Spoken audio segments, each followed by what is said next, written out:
Hey you guys, so today I'm coming at you all with a story time. This is a story time about the time that I was played by a freshman. Now, back in this time, I was a resident assistant, and we did have this rule that we shouldn't date our residents.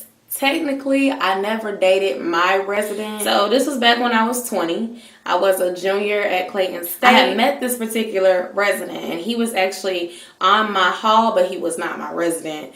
And I remember the first time I ran into him and one of his friends were sitting out in the hallway talking to people as they walked by. So I was walking past them to get to my room, and the guy, his name is going to be Jacob.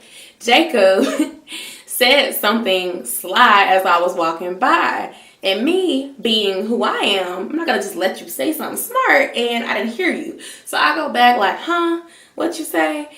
And we get to talking, and I realize that he's sitting out in the hallway with his friend because he's locked out of his room. And he had another resident assistant, I'm going to call her Rebecca. And Rebecca basically was not able to help him get that taken care of. So being the nice person that I am, I called maintenance and helped him get back into his room.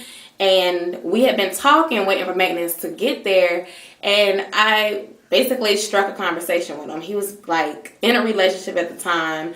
I didn't care about what relationship he was in because I was like, you're a freshman and I'm just doing my job. I don't see you like that. And he had just went straight out of high school. His girlfriend was back home 4 hours away. And he was an attractive guy. I mean, he was light-skinned, had little freckles. He was like tall and skinny. So it's hard for a guy to stay focused coming into freshman year in college, which is why if you and your boyfriend don't have a strong foundation and he going to college and you staying at home, girl, bye. Let him go, because unless he was faithful and showing you that attention at home, he is going to end up breaking up with you when he go to college. Too many distractions, too many pretty smart girls around for him to really treat you like you deserve to be treated. But anyway, so that was our first encounter. After that, he would say hey to me all the time and stuff like that. And then some months went by. One day, I was sitting at the desk, and I remember him coming up to me and letting me know that he was single. Something in me was just like, let me just give him my number, because he's always nice to me. He's always speaking, and he's kind of sweet. One day, I really got my feelings hurt by one of my exes, and I felt really down in the dumps. And I didn't really have anyone to talk to about it. Basically, one of my exes did some real BS to me. And I was just, have you ever been in a situation where you give somebody a chance, even though you know that you shouldn't have given them that chance, and then it kind of blow up in your face, and then you have your friends come and give you the bad news? Well, that was basically what happened in a nutshell. I was feeling a type of way about that, and I needed someone to talk to. So guess who I called to come over and talk with me? Jacob. So me and Jacob, we have a little talk, and he really makes me feel better about like everything that happened, and I just tell him like a friend.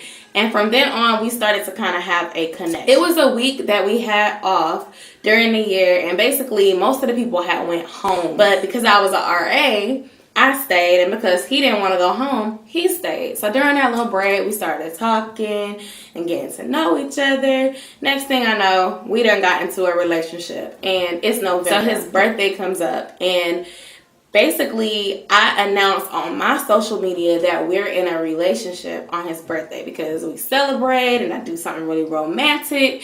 And that's when basically everybody finds out, including the hoes that didn't know that he was in a relationship, because we all know that Scorpios are a flirt. So everything is awesome for the rest of that semester. He's sweet. We spend like the holidays together. We don't really have no issues at all during the rest of that semester. I fall for him so hard, and he falls for me too. It's crazy. Like, we were just like in love that fast. And when we got to the point where we were like introducing each other to family, and I'm spending Christmas with you and stuff like that, it was serious to me.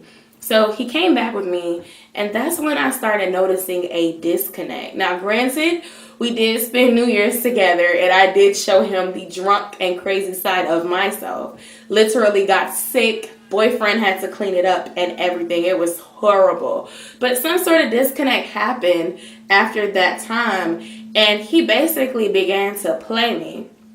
January came around. It was probably like the first week in January. All the students came back and he started wanting to hang out with his friends and not hang out with me. And he basically tried to break up with me, and I wouldn't let him break up with me. I couldn't let go of it. So I was being played. And to the point where someone basically told me, like, yo, Shia, he was in our room playing Truth or Dare. He kissed such and such. But when I was told that, I went to him and I asked him, did you or did you not kiss such and such playing Truth or Dare? And he admitted that he did. And I was like, okay, cool, we done. And I made him get all his stuff out my room. But it was so many embarrassing moments. Like, I was the cool RA. All the freshmen kind of knew me, and it kind of made people lose respect for me because it's like I lowered myself to date this freshman. And so in a way, you playing me and kind of using me. And then on top of that, you know how people lie and say they're not with you? And people like, oh, dang, I thought y'all been broke up because he was saying this and he was saying that. I felt like everybody was laughing at me. I felt like everybody knew this secret about me being played and didn't say anything, was waving in my face and speaking to me. So it was super embarrassing because I felt all salty and I had to still see him. And he lived on my hall. Like, every time I turned around, he was there. And he had some really suspect ways, y'all. Like, some really suspect ways. There was this girl that Jacob was friends with. And I knew that the girl liked him because I'm a girl and I know how other girls act. But Jacob was like, oh no, we're going to call her Lene. Lene has a boyfriend, so she ain't even studying me. I'm like, okay, whatever. You can tell me that Lene has a boyfriend, and I've seen her boyfriend in here, but she likes you. I know it.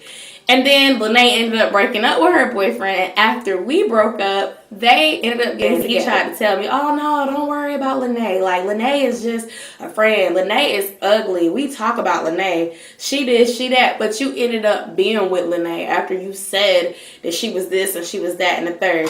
Women, trust your intuition. Like, from the beginning when I said, oh, no, you're younger than me, I wouldn't date you. Should have just went with my first instinct. From the beginning when I was like, if you were my man, I wouldn't be happy with you treating me like that. I should have known, like, this guy is immature. And when he gets tired or bored, this is what he's going to do. Like, I was trying to make this guy be something that he was not ready for. And no one should really be ready for in college. Young guys are not going to be trying to settle down and get married. Even though, like, he was super sweet when he wanted to be, like, and sensitive. Scorpios are so sensitive. Dude would cry sometimes. He bought me this beautiful necklace for Christmas. We only been dating for 3 months. And I bought him a hat because I'm like, I only been with you for 3 months. And you doing all this, so I thought you was really serious about me. But then I don't know what triggered over that Christmas break. Maybe we spent too much time together, being together every single day. It just got sour randomly. It went from being phenomenal to horrible in a matter of like a month. And then there was suspect stuff, like we would spend all this time together and then he stopped wanting to spend time together. It was like he would spend time with me and then he would leave and he would not answer his phone. And like I said in another video that I made, cheaters are always falling asleep. Cheaters are always turning their phone off. Cheaters are always lying about something. And when something does not add up and you notice that, be real with yourself. But it's easier said than done. So my advice to anyone is if a guy tells you that he doesn't want to be with you, and you try to talk him back into it, he may or may not continue to act like he's in that relationship because he was man enough to try to tell you and you tried to make him. And women can be so convincing, especially if you are good physically, can be so convincing that they're just like, you know what, cool. I already done said we friends, or I done already said I'm not ready, and she ain't listening, and she's still willing to do everything that she's doing. I'm going to continue to do me until she kind of catches up with the idea of what I'm saying. The karma in that situation was that dude, Jacob, he ended up flunking out his freshman year. Dude used to like to turn up. Like, he was a true pothead, and his friends were stupid and immature. And so he had punched a door, and he never like fixed it, and he had tore that room up, and like he got charged $500, and he did not return back to Clayton State University. So that was the karma in that, because I'm like, well, you ruined your future but I didn't ruin mine. And I felt good because, you know, I moved on from it. And I got to see the karma on the other side. It was so funny, y'all. Him and the girl dated probably for a month, and then they broke up as well. And then he tried to come and tell me about it, like, oh, well, I'm sorry that this happened, and I wish that you would give me another chance, and can we come and talk? And I was just sitting there like, oh, that's cool and all, but no, we don't have nothing to talk about. I don't have nothing to say to you. Like, it is what it is. I'm sorry that you went and dated the girl that you said you weren't interested in, and she ended up basically not being shit. That was what was funny. She actually was in it for just because she wanted a taste. Like, everybody wanted a taste. I knew of girls that he did stuff with, and I knew that before we started talking, and I still chose to talk to him anyway because I was like, I'm not going to judge you on what you were doing when you were single. But I really should have thought about it because it's like, dang, you did it with her? And you did it with her? Like, me and him should have just stayed friends, and I should have just used my better judgment, but that's what college is for. Anyway, y'all, this is probably long. I hope you enjoyed this story. Comment, rate, and subscribe. Help me reach 2,000 subscribers. Hit the subscribe button, and I'll see you all in my next video.